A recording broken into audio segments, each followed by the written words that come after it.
اگر میرے اللہ کو منظور ہوا تو انشاءاللہ 25 تاریخ 2 بجے لال حویلی سے حقیقی آزادی مارچ، لانگ مارچ کے لیے اسلام آباد کے لیے لال حویلی سے نکلیں گے۔ 2 بجے نکلیں گے لال حویلی سے۔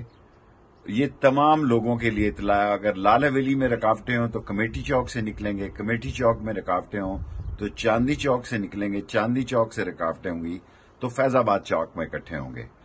مقصد ان چوروں کا جو اپنے ایف آئی اے این ایف، نیب سے کیسز ختم کروانا چاہتے تھے، اور سپریم کورٹ نے ایک عظیم سو موٹو فیصلہ کیا جن سے ان کی نیندیں حرام ہو گئی ہیں۔ انہوں نے 32 افسروں کو 24 گھنٹوں میں ڈی سی اور اسسٹنٹ کمشنروں کو تبدیل کیا ہے تاکہ اس لانگ مارچ کو ناکام بنایا جائے۔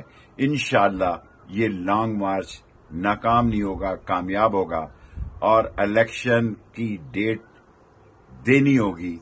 اور ان لوگوں کو جو خاص طور پر ایک سازش کے تحت اپنے کیسز ختم کرنے آئے تھے، سپریم کورٹ نے جنہیں شکست دی، جن کے ناپاک ارادوں کو ختم کیا، ان کے لیے 25 تاریخ 2 بجے لال حویلی سے نکلیں گے اسلام آباد لانگ مارچ کے لیے۔